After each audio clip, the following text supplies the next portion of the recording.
It started with the birds, believe it or not.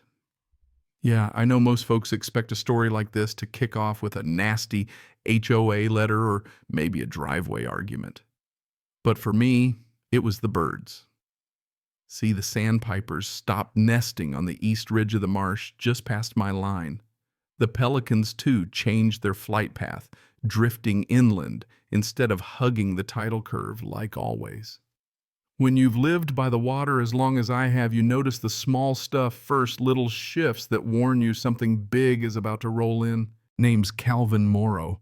Used to be a coastal engineer, the kind developers call to slap lipstick on a pig, build million-dollar homes on sinking sand, then walk away when the storm comes. 30 years of that mess was enough for me. I bought a patch of ground just outside the Sandhill Bluffs HOA, right where my granddad used to fish before the shoreline moved. Land was humble, but it was mine. The HOA, that was a circus of lawyers, money, and pastel siding houses stacked like plastic beach toys, too close to the tide for anyone's good. I kept my head down mostly.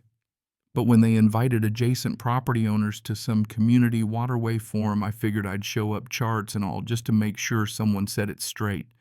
Let me tell you, standing under that party tent, sweat pouring down my back, watching HOA President Linda Prescott's eyes glaze over as I tried to explain king tides and erosion rates, felt like talking to a brick wall. She cut me off with a smile, all teeth, no warmth, like I was a yapping dog. Thank you for your passion, Mr. Morrow. That's code for shut up. Didn't take long before a newsletter called me a fear-mongering retiree.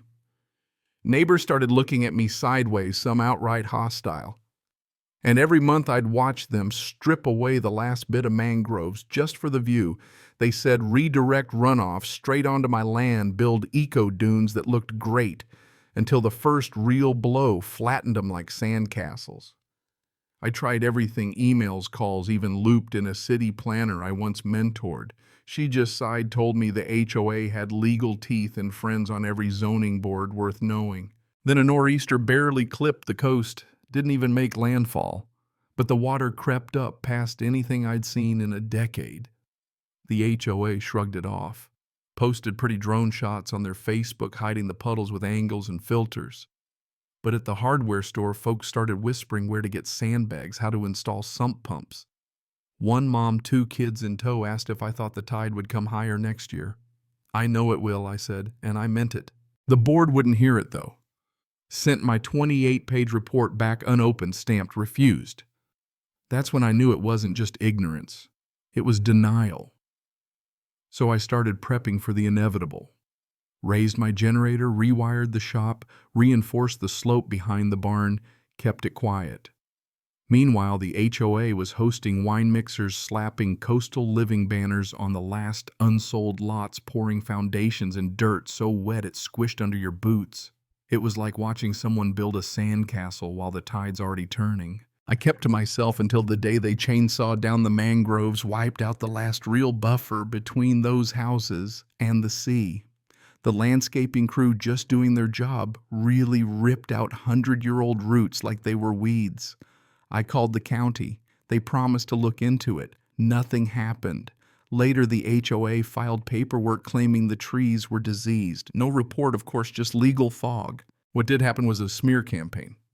Neighbors calling me a bitter recluse on the HOA Facebook, someone spray painting a smiley face and the word bitter on my back fence in HOA green. Sheriff shrugged. No camera, no witnesses, nothing to be done. By April, they built a viewing platform right on the wetland buffer, no permits.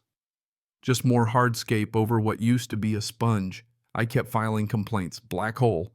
HOA kept pushing their Naples of the East fantasy. Then came the crows. Not pairs or flocks, just jagged clusters watching the marsh like judges at an execution. I don't believe in omens, but I do believe in patterns, and that one felt bad. Check the water table, 6 inches below the surface, salt and rot where there used to be clean mud. Tidal intrusion. Documented it all, photos, logs. GPS built myself a binder I called Sandhill Bluffs Coastal Risk. Sent one last letter to the board, no blame, just the facts. Their reply, a cease and desist from a Tallahassee firm accusing me of undue anxiety. Yeah, anxiety. Not title risk, not the playground built on a flood basin, just the nerve of one old man trying to tell the truth. So I stopped arguing, stopped emailing, stopped going to their meetings. I just watched as they sprinted toward disaster culverts, clogged trash in the drains, denial everywhere you looked. Then out of the blue, I get a quiet knock at my door. It's Felix Gutierrez, a junior planner from the Coastal Risk Advisory Unit. He wasn't supposed to be there. They're modeling your land as a drainage catch basin, he says, without my consent, folded right into the HOA's Phase 3 plans. That's when I realized I wasn't just being ignored, I was being set up as a human shield. So I shifted tactics. Started holding emergency workshops in my garage, storm prep. King tides, water filters, no mention of the HOA, just practical talk. Folks came first, a handful, then dozens. I let the evidence speak, maps, photos, new flood overlays, watched doubt take root. Twist of fate. Marcy Delaney, realtor, HOA loyalist by marriage, shows up arms folded, trying not to look scared. When she sees the real flood map, her eyes go wide. That's not the map they gave us at escrow. I tell her what you got was the 2012 base map. This one's the truth. Murmurs spread, people ask hard questions. They see the evidence, see who's been lying. Then an unmarked binder arrives in my mailbox, internal emails, memos, flood plan contingency, a whole dossier on how to frame Morrow as paranoid. Calculated cold. I scan everything, upload it to a cloud drive, send the link to every workshop attendee. Phones blow up, shock rage, apologies from neighbors who never gave me the time of day. And wouldn't you know it, Linda Prescott herself comes knocking, lawyer in tow, threatening injunctions, whining about community harmony and property values. I laughed, told her the only thing at risk was the truth. She didn't get it. She left angry. The next day, a slow, steady flood creeps in. No storm, no warning, just the sea walking back in where the HOA thought it could never go. The sandbags were for show. They failed. By midnight, half the neighborhood was underwater, families knocking on my door for shelter, panic, and guilt written all over them. I opened the barn, handed out flashlights, soup, extra boots. We became a camp on the hill. Kids, parents, elders, all huddled together, no more us and them, just survivors. Emergency services didn't come for hours. The HOA sent emails blaming unpredictable offshore conditions and unofficial reports. Nobody believed them. A county environmental officer finally said hearings and lawsuits were coming, that my warnings were right. I told her it didn't feel good to be right about this. She nodded. Truth rarely does, at least at first. Then the real king tide hit. This time everyone believed the charts. Most of the HOA board hid in the highest model home. But the water didn't care about model homes. By morning, the whole lower neighborhood was a canal, people paddling to my barn on anything that would float. Linda and her husband showed up in a kayak, half drowned. I wrapped her in a blanket, didn't ask for an apology. The tide already spoke louder than words. Rescues went on for days. Raj, Felix, Jamal, a retired firefighter who turned up just when we needed him, rowing flat-bottom boats into half-collapsed houses, carrying people out through windows. County helicopters dropped a line for a kid with hypothermia, then disappeared. News drones hovered, caught the HOA president eating soup from a paper cup with everyone else. No spin, no filter, just the truth, mud and all. When it was over, the HOA dissolved itself. Linda resigned, the management company bailed, the HOA was dead. On the hill we kept going, set up a council, rebuilt, started a food co-op, fixed what we could.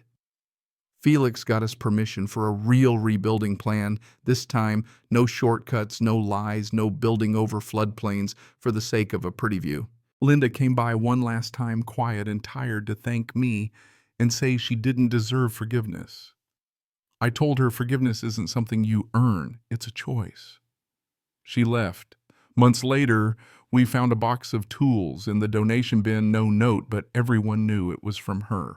And life moved on. We planted trees for roots, not views, rebuilt trails for runoff, not joggers, set stones to mark the flood line and the names of everyone who helped. One morning, little Haley, Shelby's girl, asked me what a tide was. It's the ocean coming home, I told her. Sometimes it knocks too hard, but it always leaves again. She wanted to know if we were safe now. I didn't lie. We're ready, I said. And we were. See, the flood didn't just wipe out fences and lawns and the illusion of control. It washed away the fear of standing alone. It reminded us truth matters more than titles. And communities built on action, not agreements. Sometimes the storm doesn't destroy, it reveals. The HOA fell, but we stood. And if you're still wondering what's right or wrong or what you'd do if it happened to you, well, drop your thoughts below. Tell me, where does real justice begin? And have you ever seen a tide turn right in your own backyard? And if this story hit close to home, share it. Maybe someone else needs to hear it before their flood comes.